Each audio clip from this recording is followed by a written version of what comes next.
আসসালামু আলাইকুম। আজ ফাগুনের ২৬, রোজার ২১।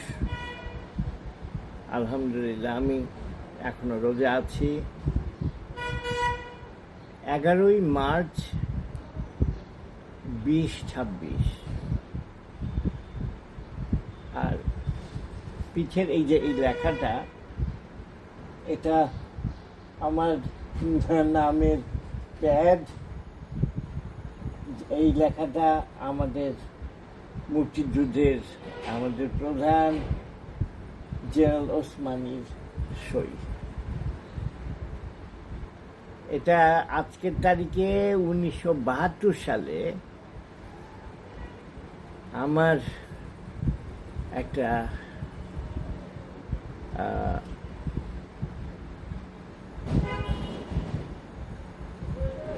ম্যাগাজিন বলা যায়,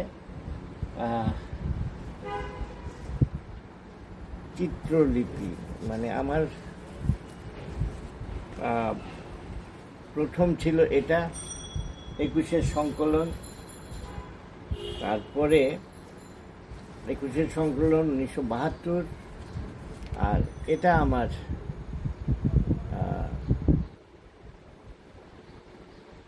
এক কথায় এটা আমার প্রথম প্রকাশিত একটা অ্যালবাম, যেটায়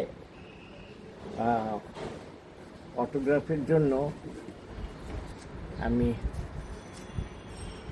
বঙ্গবন্ধুর কাছে যাই।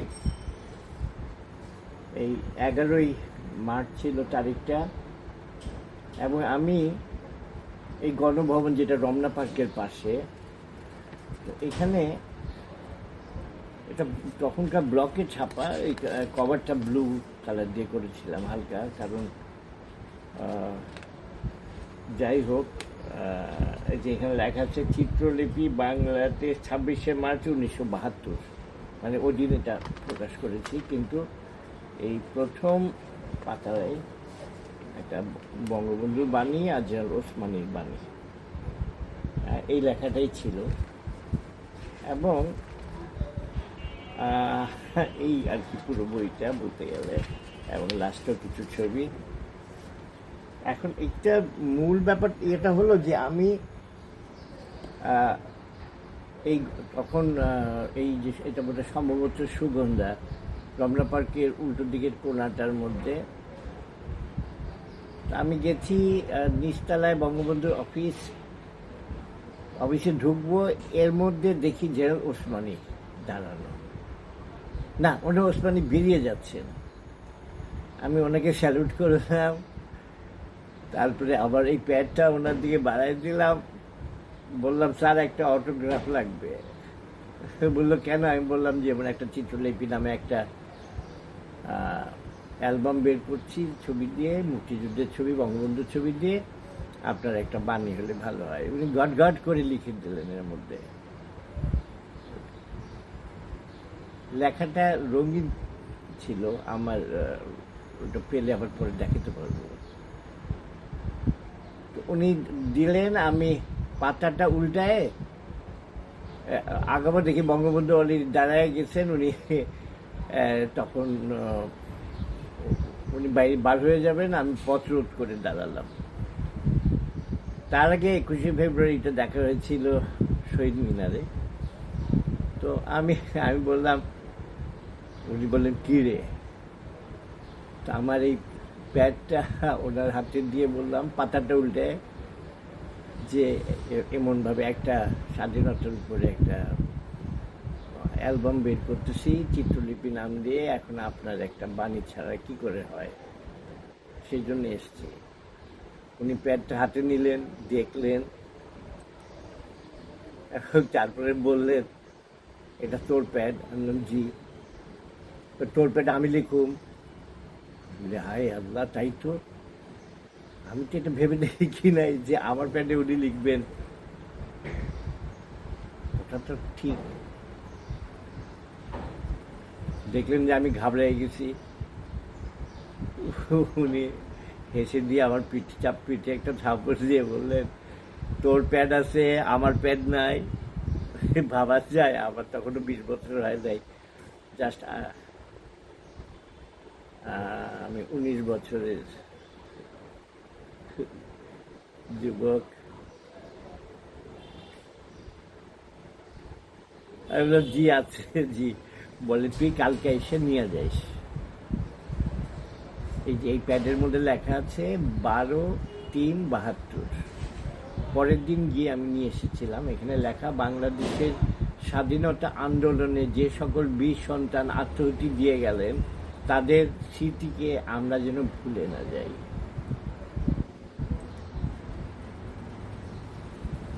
আমার তোলা মনোরম একটা ছবি। এটা 70-এর নির্বাচন, এটা 71-এর 3রা মার্চ স্টেডিয়ামে বাঁশের লাঠি, এটাও তাই। এটা 23শে মার্চ আমাদের 23শে মার্চ বিকেলবেলা স্টেডিয়ামের টিকিট কাউন্টারের উপরে সিরাজুল আলম খান, তারপরে রব ভাই, আমাদের অনেকেই, এবং সাথে আমাদের একতা বিতানের ক্লাবের সব গণসঙ্গীতের সব ছেলেমেয়েরা সবাই। এই যে সিরাজ আলম খান বলছেন পিছনে বাইতুল মোকাররম, এটা স্টেডিয়ামের টিকিট কাউন্টারে। এই যে স্বাধীন বাংলাদেশ কেন্দ্রীয় শ্রমিক সংগ্রাম পরিষদ, তো এটা হলো একজনের ব্যানার। এই উপরে এক সাইডে আমাদের মান্নান ভাই, তোফায়েল ভাই, ওয়াবদা মান্নান ভাই এক পাশে, আর ঠিক এই যে সাইনবোর্ডটার উপরে আমাদের টোটাল বলা যায় আমাদের এই একতা বিতান ক্লাবের সমস্ত শিল্পীরা। 71-এর, এটা 23শে মার্চের ছবি।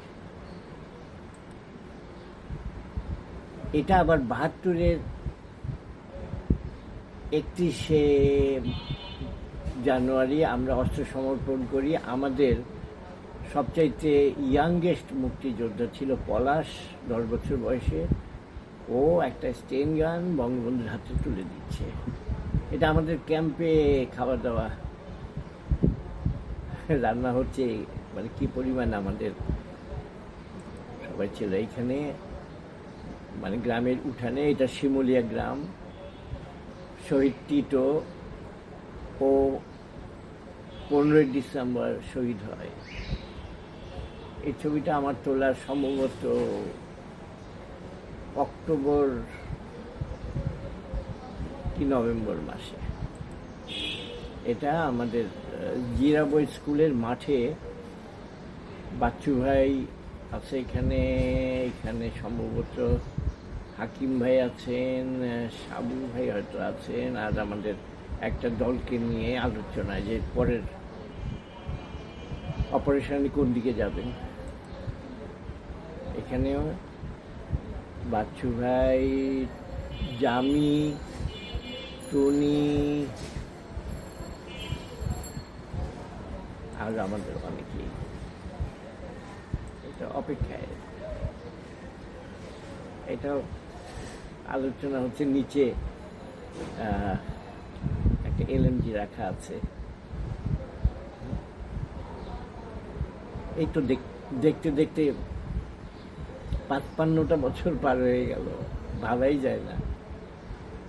এখানে বাচ্চু ভাই আছে, জামি আছে, আর এই পাশে ঠিক চিনতে পারতেছি না। এটা একটা অপারেশনে যাবে। এখানে নিচে একটা এলএমজি, 2টা এলএমজি রাখা। আমাদের এটা বোধহয় আশরাফ উস্তাদ, উনি বিডিআর থেকে এসেছিলেন। ইনিও বোধহয়, আমাদের নাম মনে করতে পারতেছি না, আমাদের আরেকজন এনারা দল নিয়ে একটা অপারেশনে বেরিয়ে যাবেন। এখানে আমার বন্ধু পরবর্তীতে কর্নেল তৌফিক, এটা ট্রেনিং দিচ্ছে, টিটো পিছনে কোমরে হাত দিয়ে শিখতেছে। এটা ট্রেনিং চলছে গ্রামের একটা বাড়ি।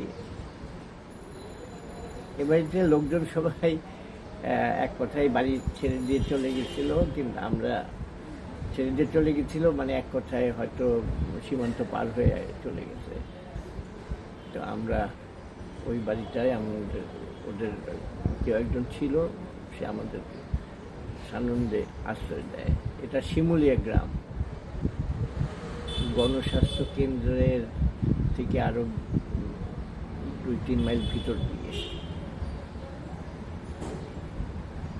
মনে পড়ে গেল আমাদের একজন মুক্তিযোদ্ধা জাফরুল্লাহ ভাই স্বাধীনতা পদক পেয়েছেন। ভীষণ ভাল লাগছে, ভীষণ ভাল লাগছে। ওনার কথা মনে পড়ে গেল এটা বলতে গিয়ে।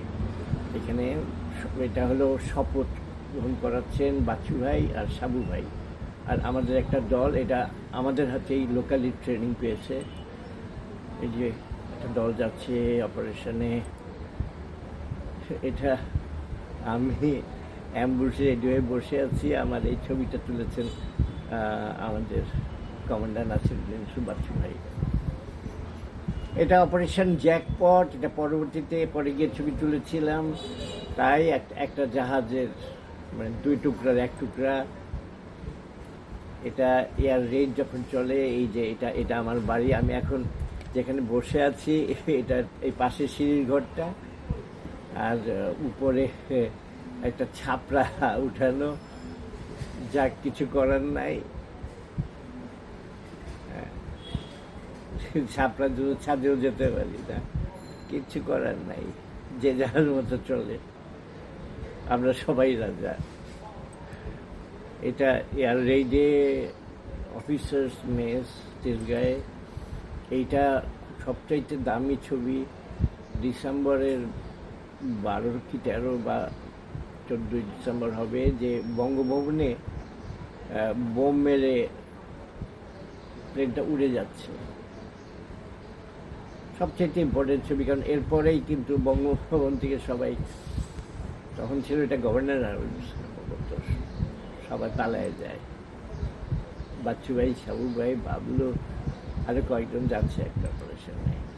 এখানে সবচেয়ে ডান দিকে শহীদ টিটো, আমাদের হাতে ধরা পড়া একটা পাক সেনা। বাচ্চু ভাই রেড ক্রসের হাতে তুলে দিয়েছিল ওকে। এটা শহীদ টিটোর কবর, জাহাঙ্গীরনগর ইউনিভার্সিটির গেটের সামনে। আমাদের মানিক ভাইয়ের শহীদ, মানিক ভাইয়ের কবর আজিমপুরে।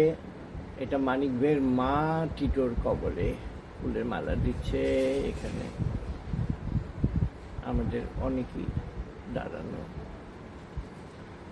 এখানে সম্ভবত হ্যাঁ সেলিম ভাইও আছেন, সেলিম আলদিন, জাহাঙ্গীরনগর ইউনিভার্সিটিতে। এটা মানিক ভাইয়ের কবর। হ্যাঁ, মানিক ভাইয়ের কবরেও সবাই দিতে গেছে। এটা শহীদ সাহার, আমার বন্ধু, সবচেয়ে কাছের বন্ধু। ওকে নিয়ে অনেক স্মৃতি। ওকে মেরেছে 14ই ডিসেম্বর। ওরা 3 ভাই একসাথে মারা যায়। এবং এই সেই রাজাকার যার জন্য সাহার মারা গেছে।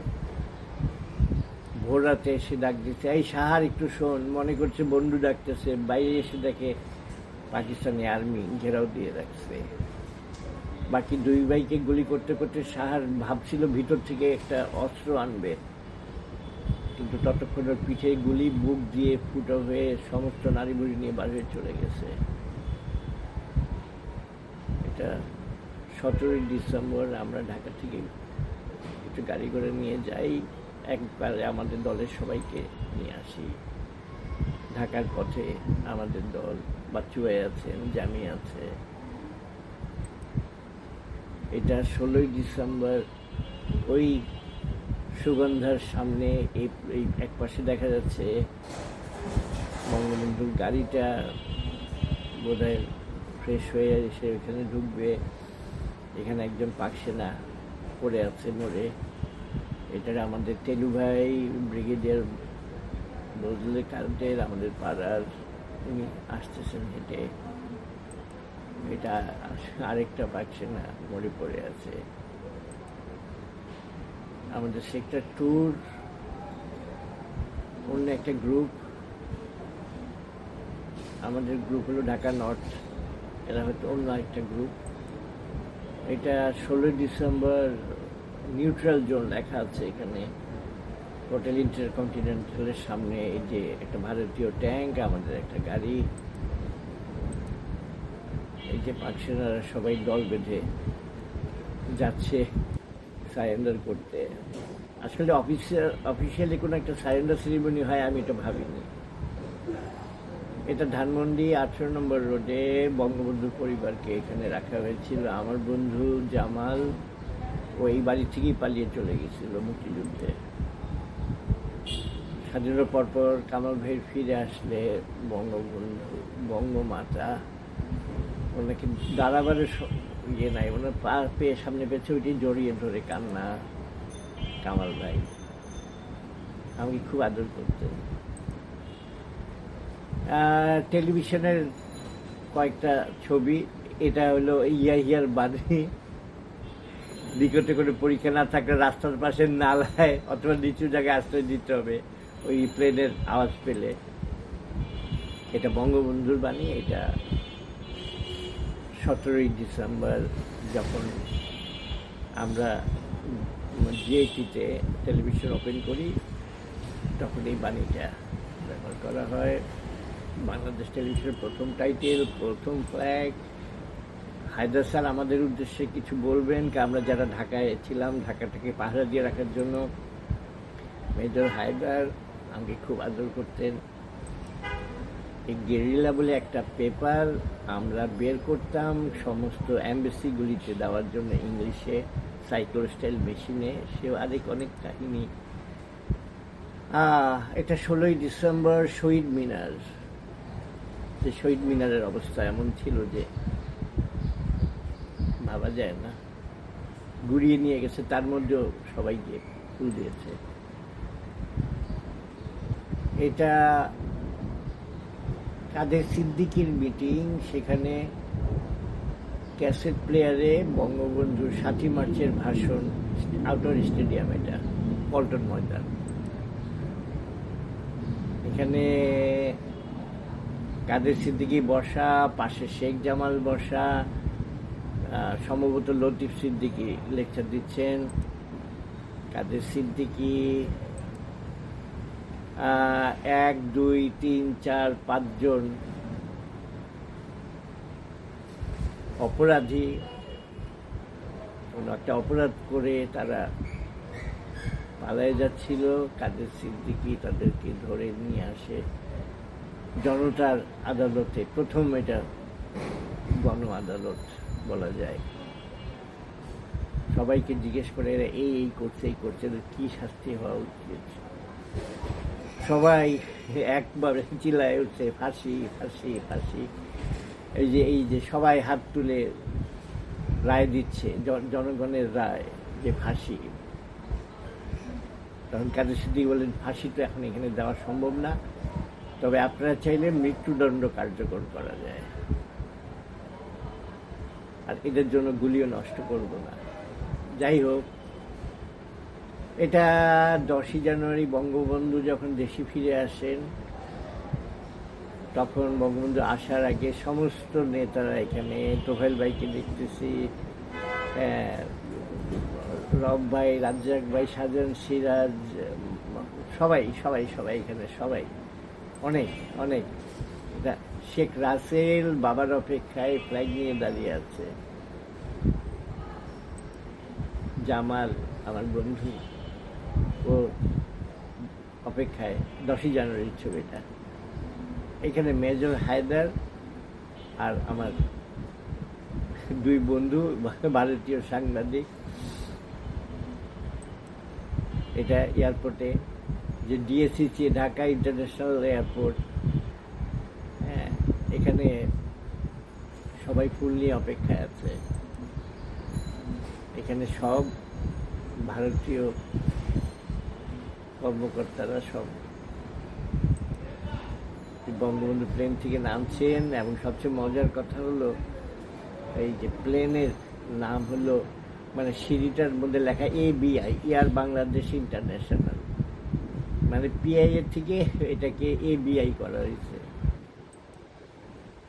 বঙ্গবন্ধু নামার পর এই ধাক্কাধাক্কির মধ্যে তার একটা ছবি তুলতে পেরেছিলাম। 10ই জানুয়ারি 1972 উনি যাচ্ছেন রেস কোর্সের ময়দানে। এখানে এয়ারপোর্টে ওনাকে গার্ড অফ অনার দেওয়া হচ্ছে, উনি যখন রেস কোর্সে যাচ্ছেন তখন এটা হলো এয়ারপোর্টের অবস্থা, যে হাত দেখাচ্ছেন জনগণকে, এই যে এয়ারপোর্টে থেকে রেস কোর্সে যাচ্ছেন, আর এই হেলিকপ্টারে সমস্ত বিদেশি সাংবাদিকদের নিয়ে যাওয়া হয় রেস কোর্সে। আমাদের আগেই ওরা চলে যায়। তাজউদ্দিন আহমেদ, সৈয়দ নজরুল ইসলাম, বঙ্গবন্ধু। আমি খুব ভাগ্যবান যে আমি খুব কাছের থেকে আমি মাওলানা ভাসানী, বঙ্গবন্ধু, তাজউদ্দিন আহমেদ, নজরুল ইসলাম সবাইকে দেখতে পেরেছি। একগুচ্ছ সাংবাদিক, মানে জাস্ট বঙ্গবন্ধুর ট্রাকের পরে গাড়িটা খালি গাড়িতেই যাচ্ছে, আর তারপরে ট্রাক, আর এই ট্রাকের মধ্যে সমস্ত সাংবাদিক বন্ধু ভাইয়েরা, সবই বড় ভাই বলা যায়। একজন বিদেশি মহিলা, এখানে সম্ভবত আমানুল হক ভাই, রশিদ তালুকদার, মাওলা ভাই, সবাই আছে এখানে। এখানে রেস করতে গিয়ে বঙ্গবন্ধু লেকচার দিচ্ছেন, সবার সামনে কামাল ভাই বসা, বঙ্গবন্ধুর লেকচার। এইটা সেই পলাশ যুদ্ধের সময়। ভাবলাম যে একটা ছবি তুলে রাখি, এই পলাশ সেইখানে একটু দাঁড়া। এই যে পলাশ বঙ্গবন্ধুর হাতে অস্ত্র দিচ্ছে, বাচ্চু ভাই। এখানে আমাদের বাচ্চু ভাই ছিলেন কোম্পানি কমান্ডার, আর প্লাটুন কমান্ডার ছিলেন শিল্পী শাহাবুদ্দিন, হাকিম ভাই, বজলু ভাই। বজলু ভাই সম্ভবত মারা গেছেন, হাকিম ভাই সম্ভবত মারা গেছেন, বাচ্চু ভাই অসুস্থ, শিল্পী শাহাবুদ্দিন সম্ভবত বিদেশে। বঙ্গবন্ধু চোখ দিয়ে পানি পড়ছে। বাচ্চু ভাই সব প্রেসক্রাইব করতেছিলেন, মানিক ভাই, সাহা, রতন, নেহাল, টিটো, আরো কত। এটা স্টেডিয়ামে আর্ম সারেন্ডার,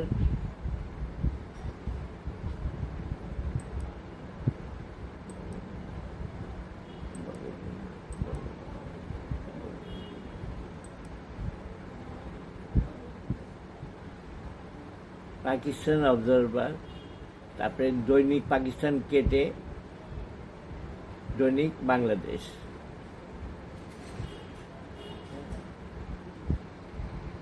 তারপরে হয়ে যায় শেষে গিয়ে দৈনিক বাংলা। এটা ৭২ ২১শে ফেব্রুয়ারি, এই সেই শহীদ মিনার, যেটা মানে যেহেতু ভাঙা, এটা আর্ট কলেজের ছেলেরা, টিচাররা সবাই মিলে ২১ ফেব্রুয়ারি আগে একটা স্ট্রাকচার দাঁড় করায় ফেলে। শহীদ মিনারে বঙ্গবন্ধু দোয়া করছেন সমস্ত শহীদদের প্রতি। এটা ইন্দিরা মঞ্চ।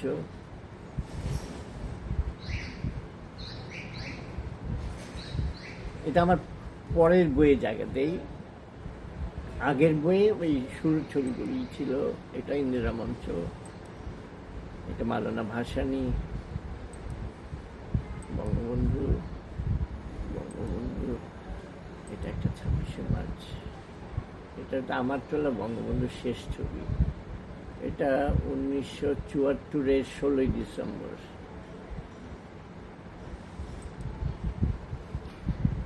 আমার এই ক্যামেরাটা একটা আকপাক ক্লিক, মুক্তিযুদ্ধের সময় ক্যাম্পের বেশিরভাগ ছবি, মুক্তিযুদ্ধের ছবি বেশিরভাগ এটা দিয়ে তোলা। ইতিহাস। সবাই ভালো থাকবেন, এবং যারা দেশের জন্য প্রাণ দিয়ে গেছে মুক্তিযুদ্ধে, ৭১-এ অথবা পরে, অথবা আমাদের সবাই যারা দেশের জন্য, যারা দেশকে ভালোবাসছে, যারা সবাই চলে গেছে, সবার জন্য দোয়া করবেন। আজ ফাগুনের ২৬, রোজার ২১,